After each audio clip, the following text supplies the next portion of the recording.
Welcome everybody, I'm RJ of the Nerdy Brew, and here on this channel we talk TV, movies, and everything in between, all while drinking a cup of coffee. Now if you like one of those things, or all of those things, why don't you consider subscribing, and becoming a fellow Brewster. In today's video, we are discussing the top 10 dramas of 2019. Now if you're interested in any of that, why don't you sit back, relax, and enjoy the episode. We're a month into the new year. Resolutions are established. There's goals to leave the past behind us and focus on what's new.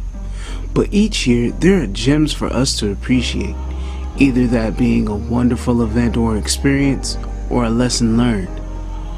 When it comes to entertainment, there's always a plethora of content given to us for a brief moment of escapism.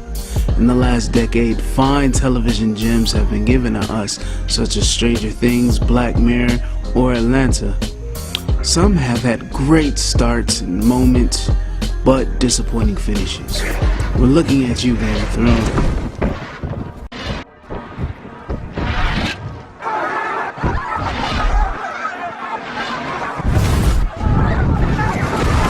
I couldn't let you go without asking you a little question about Game of Thrones. Sure. If you could describe the season finale of Game of Thrones in one word, how would you describe that? Disappointing. At the Nerdy Brew, we're reflecting on the gems delivered to us in 2019. And today, we discuss the top 10 dramas that premiered in 2019. Grab a cup of coffee, and now on to the list. 10. Unbelievable. Unbelievable is a show labeled as a limited series on Netflix, starring Caitlin Dever, Toni Collette, and Merritt Wever. Caitlin Wever is a main character of a young girl in her upper teens who's living in a shelter for being an unstable foster child. She has a reputation for being disruptive and being an habitual liar. She appears to get sexually assaulted one night and she reports it to law enforcement, but due to the trauma of her story, it is inconsistent, and she has a cry wolf reputation, so it's hard for her to gain support from the people she knows, and she's alone dealing with the experience. But there are two detectives played by Toni Collette and Merritt Wever that investigate sexual assaults and get wind of her story to investigate to get to the truth.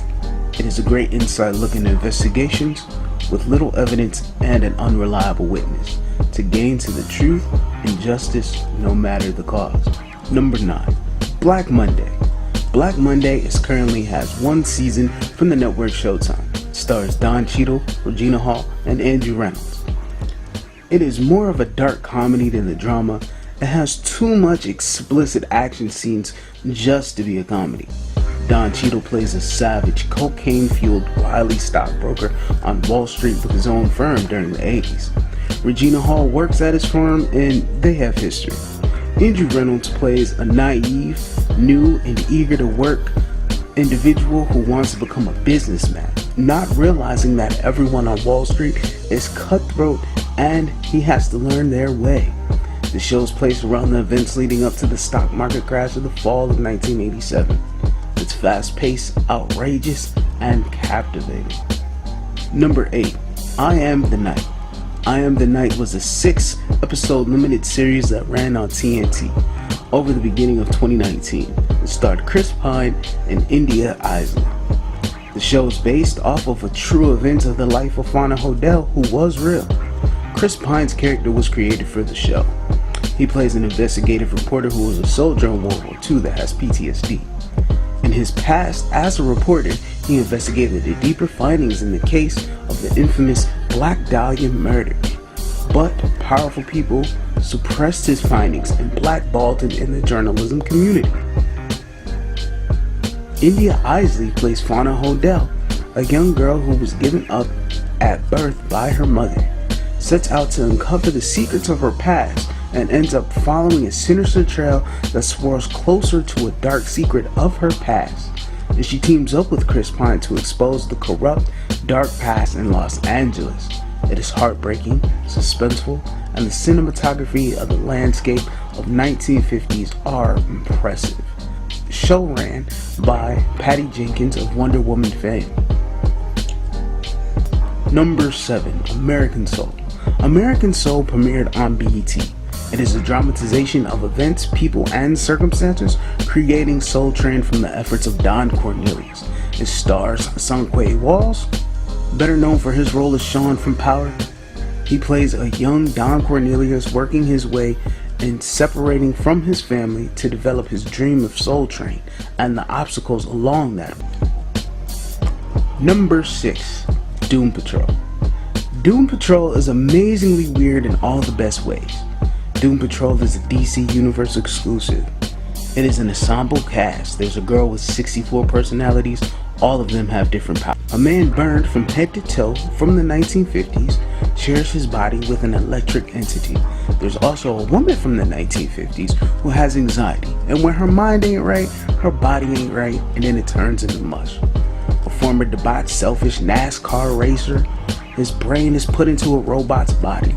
There's a living street that's gay, and people get ate and anally excreted by a donkey.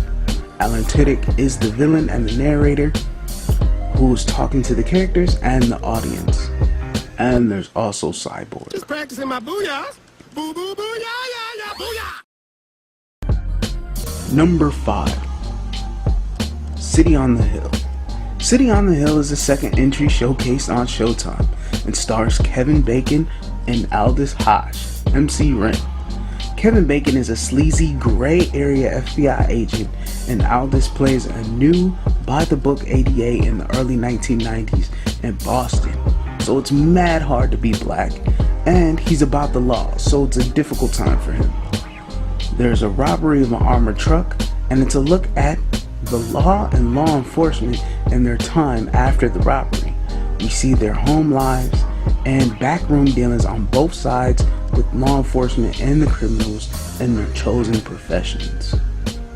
Jonathan Tucker, who's a fantastic actor, has another killing role. You may know him from Kingdom, or you may know him from the latest Charlie's Angels, and this is a role that he excels in once again. Number 4, Euphoria. The show stars Zendaya. Zendaya, also known as MJ from Spider-Man or Casey Undercover. The show runs on HBO. She plays a drug user who contends with her depression and addiction. The show gives an exaggerated look into what teens deal with today.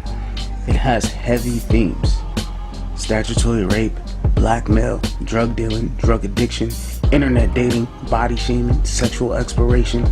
It's deep. It's like Saved by the Bell and Degrassi with the dial cranked all the way to 11. Number 3, Godfather of Harlem. It stars Forest Whitaker and is an Epix original. It takes place in the early 60s. Forest Whitaker is a famous or infamous gangster, Bumpy Johnson. He returns home from doing a bid in Alcatraz. It is during the Civil Rights Movement. He aligns himself with Malcolm X, who he knew as Detroit Red before he converted to Islam. Joe the Chinchigante, played by Vincent D'Onofrio, also known for his Kingpin role, is against Bumpy for one, being black, and also it is Bumpy's quest for power and territory in Harlem. Number 2, The Mandalorian. The Mandalorian is a Disney Plus exclusive. It stars Pedro Pascal as the titular character. It takes place 5 years after the events of Return of the Jedi. The galaxy is reforming after the Galactic War. Lawlessness is rampant, and everyone is out for themselves. Mando is a bounty hunter trying to make his way in the universe. It is a great sci-fi spaghetti western, and Baby Yoda. It didn't get my number 1 due to lagging in a couple episodes, but it's fantastic. It has a great Star Wars aesthetic. It's great to not see the usual things of Star Wars, of Jedi and Sith and politics. It's more of a Elseworlds of Number 1, Watchmen. David Lindelof. Watchmen takes place 34 years after the events of the comic series. The show is well-paced, stylized, visual, and topical. It is a great rabbit hole story of elephants in the room, of a great mystery to uncover. my favorite show of last year. Did you like this list? Did you agree with this list? Did your favorite show make it on this list? Or what is your favorite show of 2019? And if you want to see more videos like this, why don't you like, subscribe, and hit that notification bell to become a fellow Brewster. At that, I'm going to bring this video to an end. And I want you to be you, do you, see the bigger picture. Have a fantastic day because you deserve it. This is that channel. Peace.